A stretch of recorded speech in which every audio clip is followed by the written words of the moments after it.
السلام ناظرین، میرا نام ہے فہد اور آپ دیکھ رہے ہیں دی راجپوت وائی ٹی۔ ناظرین، آج ہم پٹوار کے دل گجر خان کے بارے میں بات کریں گے، اس کی تاریخ کو جانچیں گے اور بہت کچھ۔ ناظرین، گجر خان اسلام آباد سے تقریباً 55 کلومیٹر جنوب مشرق پاکستان کا دارالحکومت اور پنجاب کے دارالحکومت لاہور کے شمالی مغرب میں 220 کلومیٹر دور ہے۔ یہ شمال میں راول پنڈی، اسلام آباد اور اٹک، جنوب میں جہلم، لاہور اور گجر، مشرق میں آزاد کشمیر اور کوہٹا اور مغرب میں چکوال اور خوشاب میں منسلک ہے۔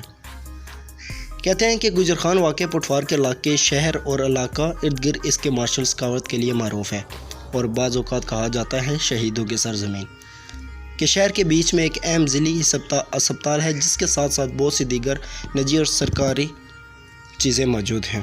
ناظرین، گجر خان کی تاریخ کے بارے میں بات کریں تو وہ کہتے ہیں کہ مغل عہد میں اس جگہ کا نام بڑے گوجر بستی کے نام پر رکھا گیا تھا۔ دہلی سلطنت اور بعد میں مغل سلطنت خطے پر حکومت کی۔ گجر خان میں ایک قابل ذکر ہندو اور سکھ آبادی بھی موجود تھی، حالانکہ اس آبادی کا زیادہ تر حصہ یا تو برطانوی حکومت کے دوران اسلام قبول ہوا تھا یا تقسیم کے بعد ہندوستان ہجرت کر کے گئے تھے۔ تاہم یہ علاقہ اب بھی ہندوؤں مندروں اور سکھ گردوارہ جو سالوں کے درمیان برقرار نہیں رکھا گیا ہے۔ ناظرین، گجر خان کی انتظامیہ کے بارے میں بات کریں گے کہ گجر خان انتظامیہ طور پر 36 یونین کونسل پہ موجود ضمنی ہے، جبکہ سٹی گجر خان میونسپل کارپوریشن کے زیر انتظام ہے۔ پاکستان کی 2017 مردم شماری کے مطابق اس شہر کی مجموعی آبادی 6,78,503 ہے۔ ناظرین، گجر خان کی ریل کے اگر بارے میں بات کریں تو گجر خان ریلوے اسٹیشن شہر کے مرکز میں واقع ہے اور اس کے لنکس فراہم کرتا ہے راول پنڈی، جہلم اور لاہور۔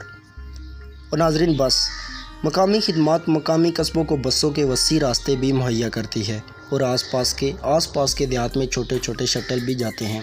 راول پنڈی، اسلام آباد، جہلم اور لاہور کے لیے خدمات بھی موجود ہیں۔ ناظرین، گجر خان کے قابل ذکر لوگ: پاکستان کا سب سے اعلیٰ فوجی وارڈ نشان حیدر کا پہلا وسیع خندہ راجہ محمد سرور، چودھری محمد ریاض، محمد عامر کرکٹر، راجہ پرویز اشرف، وزیر اعظم پاکستان، نشان حیدر سے نوازا جانے والا پہلا سپاہی محمد حسین جنجوعہ، اشفاق پرویز کیانی، سابق CEO ایس اور IS کے ڈائریکٹر، شری کانت بھٹناگر، بھارتی فلم ہدایت کار نجف شاہ کرکٹ میں شامل ہیں۔ ناظرین، اگر گجر خان کے قدرتی وسائل کی بات کریں تو گجر خان سے 10 کلومیٹر دور ٹوبرا میں فروری 2002 میں تیل اور گیس کے بڑے ذخائر دریافت ہوئے ہیں۔ اس فیلڈ کو oil and gas development company تیار کر رہی ہے۔ یہ کھیت روزانہ 1600 بیرل خام تیل پیدا کر سکتی ہے۔ مسا کسوال اور احدی گجر خان میں توانائی کا ایک اہم ذریعہ بھی ہے۔ مسا کسوال روزانہ کی بنیاد پر کئی مکعب میٹر گیس سپلائی کر رہی ہے اور بڑی مقدار میں بھی تیل بھی نکال رہی ہے۔ امید کرتا ہوں کہ آپ سب کو یہ ویڈیو اچھی لگی ہوگی۔ ویڈیو اچھی لگنے کی صورت میں please the Rajput Y T channel کو کیجیے گا سبسکرائب اور ساتھ میں کر دیجیے گا لائک۔ اس طرح کی اور بھی ویڈیو اس چینل پہ آتی رہے گی۔ تب تک کے لیے اللہ نگہبان۔